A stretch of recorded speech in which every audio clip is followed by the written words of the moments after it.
Hello YouTube, Otaku here.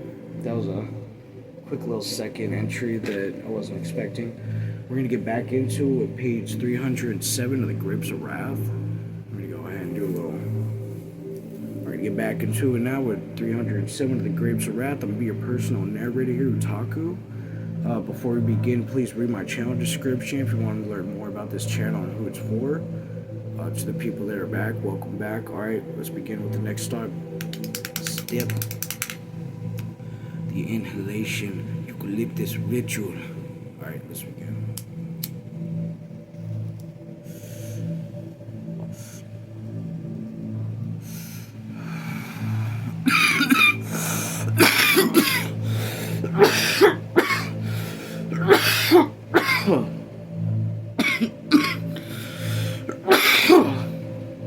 I've been waiting to smoke this all day. I came home, rested because I generated a lot of content last night. I'm glad I got to get off early. I wake up, get my activities and chores finished, and then we start the night. I hope everybody's doing good. I'm always going to pick this kind of music. This background is extremely soothing, especially because this majority of where I fall asleep at night is one day. I'm sure I've already shown people. If you look back on my channel far enough, you actually see what video I'm speak of. But alright, we're reaching that 2-minute mark. I always want to give a little bit of personal interaction between me and the audience. The Grapes of Wrath, the Joel family, things are looking good. Let's keep it like that.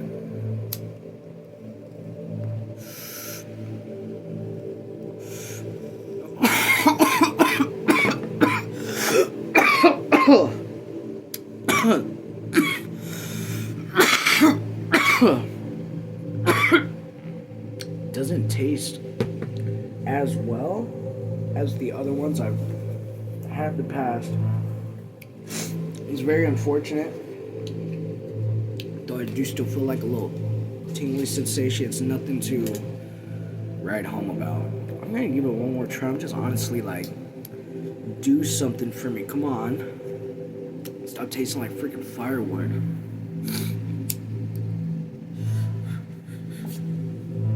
Please don't burn your bugs, people. Even professionals make mistakes. I'm just gonna go ahead and clean the bowl. This might be a short session. Alright, let's do this.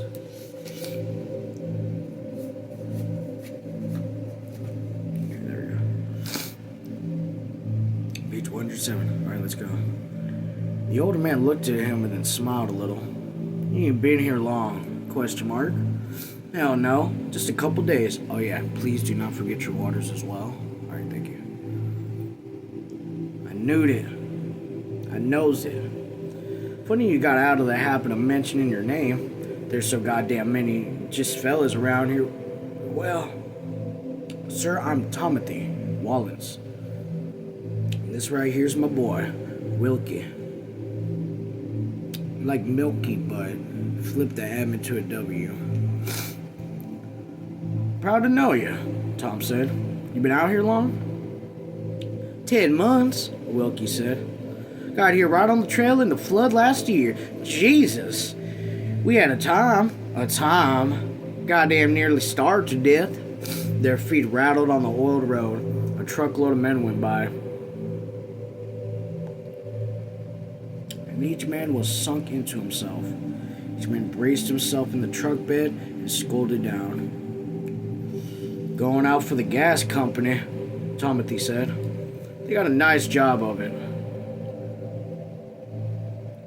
I could have took our truck, Tom suggested. No, Timothy leaned down and picked up a green walnut. He tested it with his thumb and then shedded it with a blackbird sitting on a fence wire. Oh, shielded. I don't know why they have it. S-H-I-E-D. Yeah, shielded. at a blackbird sitting on a fence wire. The bird flew up, let the nuts sail under, and then settled back on the wire and smothered it, shining black feathers with its beak. Tom asked, "Ain't you got no car?" Both Wallens went silent, and Tom, looking at their faces, saw that they were ashamed. Wallens asked, "Places we worked is only up a mile up the road." Well, Wilkie said. No, Wilkie asked. Tommy said angrily, "No, we ain't got no car. We sold our car, had to, ran out of food, ran out of everything. Couldn't get no job. Fellas come around every week buying cars, coming around, and if you're hungry, well, they'll buy up your car, and if you're hungry enough, they don't play half of nothing for it. And we was hungry enough. Gave us $10 for her." He spat onto the road. Wilkie said quietly, "I was in Bakersfield last week. I'd seen her. It's saying on a used car lot, sitting right there, and $75 was on the sign on her." "We had to," Tommy said. "It was either that or steal our car back or steal something from them. We ain't had the steal yet, but god damn it, we was close." Tom said, Before we left home, we heard that there was plenty of work out here. Seen handbills asking folks to come on out." "Yeah," Thomas said. "We seen them too. And they ain't much work and wages are coming down all the time. I get so goddamn tired of just figuring how to eat." "You got work now," Tom suggested. "Yeah, but it ain't gonna last long. Working for a nice fella, got a little nice place working alongside for us, but hell, ain't gonna last no time." Tom said, "Why in hell are you gonna get me on? It'll make it shorter. Why are you cutting your own throat for?" Tommy shook his head slowly. "I don't know. Got no sense, I guess. We figured to get each us ahead. Couldn't do it, I guess. There's the place, off to the right there. Nice job, too. Getting 30 cents an hour. Nice family fella to work for." They turned off the highway and walked down a graveled road, through a small kitchen orchard, and behind the trees. "Hi, Dad. We're at page 308. I'm gonna go ahead man, this book just wants to move bad. Alright, we're gonna smoke and wait for the train to pass. I like to call my train Dad. Hell yeah.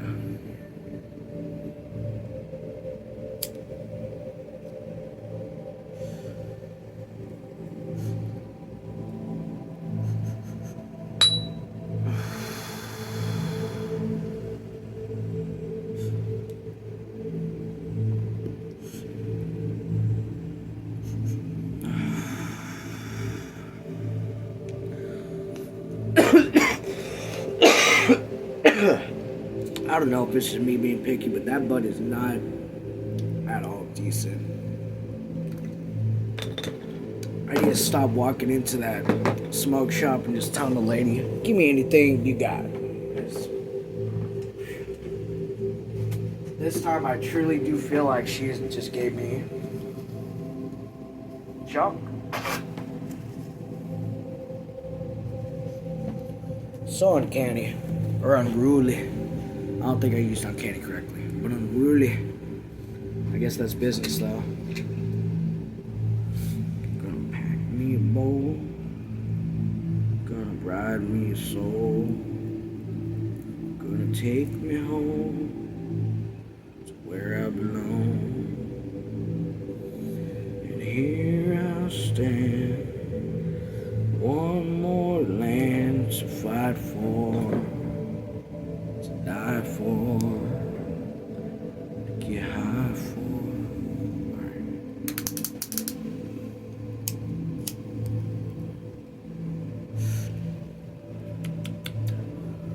Okay, this has a little more flavor.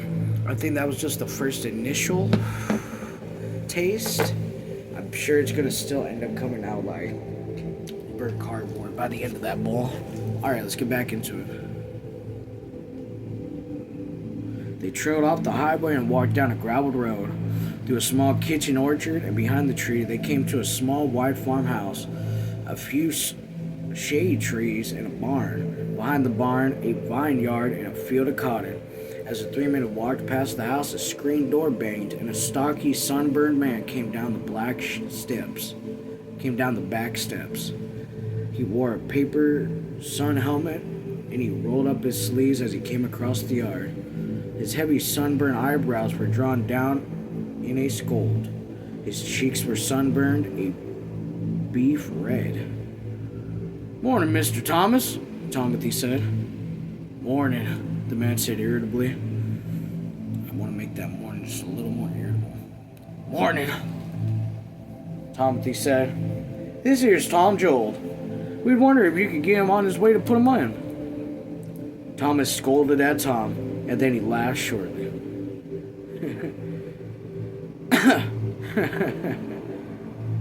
His brows still scolded. "Oh, sure. I'll put him on. I'll put everybody on. Maybe I'll get 100 men on." "We just thought," Timothy began apologetically. Thomas interrupted him. "Yes, I've been thinking too." He swung around and faced them. "I've got some things to tell you. I've been paying you 30 cents an hour. That right?" "Why, sure, Mr. Thomas, but..." "I've been getting 30 cents worth of work." His heavy, hard hand collapsed each other. "We try to give good work every day." "Well, God damn it. This morning you're 25 cents an hour, and you take it or leave it." The redness of his face deepened with anger. Timothy said, "We're giving you good work. You said so yourself." "I know it." "Oh, shoot. Giving you good work, you said it yourself." The man said, "I know it, but it seems like I ain't hiring my own men anymore." He swallowed. "Look, I got 65 acres out here. Did you ever hear of the Farmers Association?" "Why, sure," Timothy said. "Well, I belong to it. We had a meeting last night. Now, do you know who runs the Farmers Association? I'll tell you. The Bank of the West. That bank owns most of this valley, and it's got paper on everything it don't own. So last night the members from the bank told me," he said, "you pay 30 cents an hour. You better cut it down to 25. I said, "I got good men. They work 30. And he says, "It isn't that." He said, "The wages is 25 now. If you paid 30, it'd only cause unrest. And by the way," he said, "you're going to need the usual amount of crop loads next year." Thomas stopped. His breath was panting through his lips. "You see, the wages is 25 cents, and they like it." "We done good work," Timothy said helplessly. Alright, 13 minutes, looking good. "And you got it now. Mr. Bank hires 2,000 men, and I hired 3. I've got paper to me. Now, if you could figure some way out, by Christ, I'll take it. They got me." Timothy shook his head. "I don't know what to say." Looking over at Wilkins. "You wait here."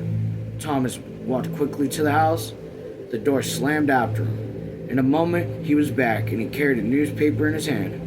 "Did you see this? Question mark? Here, read it. Citizens angry at red agitators burned squatters' camp last night. A band of citizens, infuriated by the agitation going on in its local squatters' camp, burned the tents to the ground and warned agitators to get out of the country." Tom began, "Why?" And then he closed his mouth and was silent. Tom folded the paper carefully and put it in his pocket. He himself was in control again. He said quietly, "Those men were sent out by the association. Now, I'm giving them away. If they ever find out I told, I won't have a farm next year." So the Farmers Association brought in somebody to stir up conflict with the sheriff, and when the sheriff and him were acting dirty, sent by the Farmers Association, they ended up shooting a woman and trying to falsely arrest an innocent man that was trying to speak about the injustice of the world, and it was turned into the citizens there being frustrated of an imaginary agitation that was started because of their own society's people, like the police officer, the contractor, both went in there. Basically, like, I know that they were going in there with the intent of telling them, hey, this place is going to burn down, but from the sounds of it, it sounds like they're the makers of their own justice, and this is like the highest form of injustice. That's like omission of truth, because clearly we know as the readers that this is not how it went, or how it should be, or how the characters are going to find this acceptable at all. This is like the only people that are rooting for this are the people that hate other people. And yes, immigration issue is a real thing. You get enough people here, they'll just literally turn on you and act like they could. So you have to still show them that you're not a pushover while allowing them to sit on your street. But that's like sitting there and having a few people camp outside your house, and if you get enough of those people camping, they're just all gonna look to each other and be like, why don't we just take this dude's house and have bigger amount of space? Well, you can't do that. The dude's always pointing a gun at you. The thing is that he's just protecting his property. He's not sitting there antagonizing you. He'd be like, hey, get the fuck off my property even though I let you stay here. Or hell off of this place, you know. I don't like your face. Like anything. Not doing anything. Just simply tolerating that these people are struggling, and there's not a lot of work to go around because there's a massive amount of greed being absorbed by the freaking bank and not being relieved. It's just being enhanced. Like, this is ridiculous. If the banks out west want money that bad, they can go to a different country and find it, because they're literally killing people for this. That's terrible. I don't care how short this session's gonna go. I feel like I really need to make sure that as we go through this, that we analyze the actual situation in its entirety. Yeah, the Bank of the West is bad, for sure. The Farmers Association, get in there as well. Now, the Bank of the West owns the Farmers Association, so we're not necessarily sure that the Farmers Association is the root. We're figuring out the root is the Bank of the West. Is that a real bank? Probably.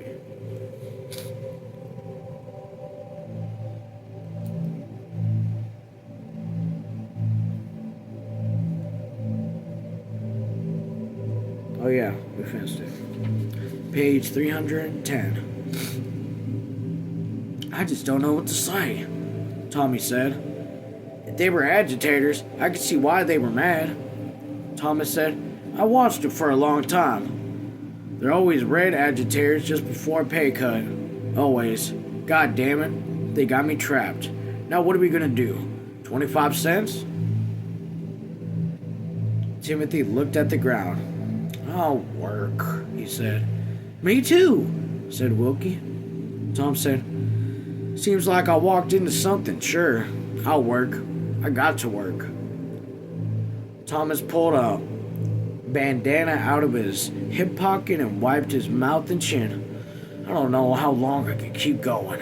I don't know how you make your feed a family on what you get now. We can while we work, Wilkie said. It's when we don't get work. Thomas looked at his watch. Well, Let's go out and dig some ditch, by God, he said. I'm gonna tell you, you fellas live in that government camp, don't you? Timothy stiffened. Yes, sir. And you dance every Saturday night? Wilkie smiled. We sure do. Look out next Saturday night. Suddenly, Timothy straightened. He stepped closer. What do you mean? I belong to the Central Committee. I gotta know. Thomas looked apprehensively. Don't ever tell I told. What is it? Timothy demanded. Well, the association don't like the government camps. Can't get a deputy in there. The people make their own laws. I hear you can't arrest a man without a warrant. Now, if there was a big fight or maybe shooting, a bunch of deputies could go in and clean out the camp. Timothy had changed. His shoulders were straight and his eyes cold. What do you mean? ? Don't ever tell where I heard this, Thomas said uneasily. There's going to be a fight in the camp Saturday night, and there's going to be deputies ready to go in. Tom demanded. Why, for God's sakes? These folks ain't bothering nobody. I'll tell you why, Thomas said. Those folks in the camp are getting used to being treated like humans. When they get back into the squatter camps, they'll be hard to handle. He wiped his face again. Get on out of work now. Jesus, hope I ain't talked myself out of the farm. But I like you peoples. What do you mean by you peoples? I'm just fucking with you. Timothy stepped in front of him and pulled a hard, lean hand, and Thomas took it. Nobody won't know who told. We thank you. There won't be no fight. Go on to work, Thomas said. It's 25 cents an hour, don't you forget. We'll take it. We'll take it, Wilkie said. From you. Gay. Thomas walked away towards the house. I'll be on a piece, he said. You men go to work. The screen door slammed behind him, and the three men walked out past the little whitewashed barn. Along a fence edge, they came to a long, narrow ditch with sections of concrete pipe laying beside it.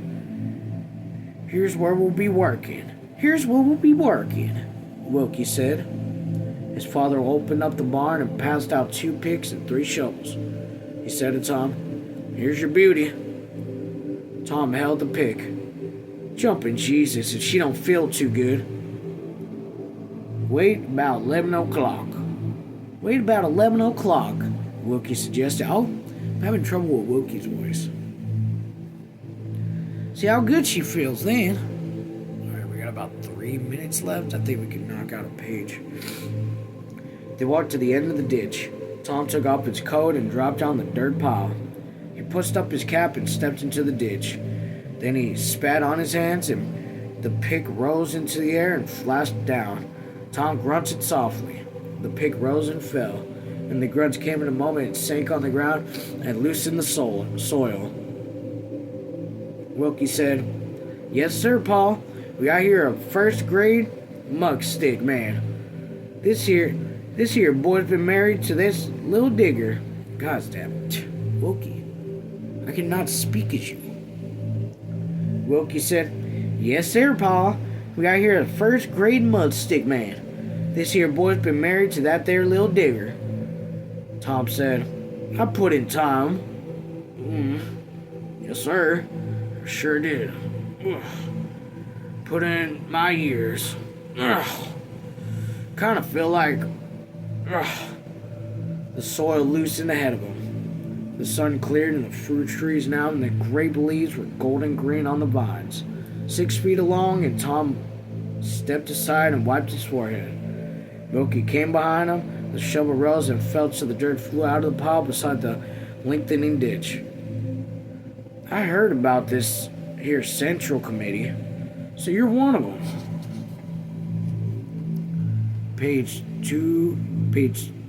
I'm so used to 200. 312. Yes, sir, Timothy replied. It's responsibility. All them people were doing our best, and the people in the camp are doing their best. I wish them big farmers wouldn't plague us so. I wish they wouldn't. We're going to be stopping here. But yeah, page 312 of the Grapes of Wrath. Let's end it off as we always do. Thank you very much for being here. I had a lot of thoughts this session, so we didn't get too far into it, but next time, I promise, we will be a lot more zoned in on the story aspects of this. Alright, clink, clink, clink.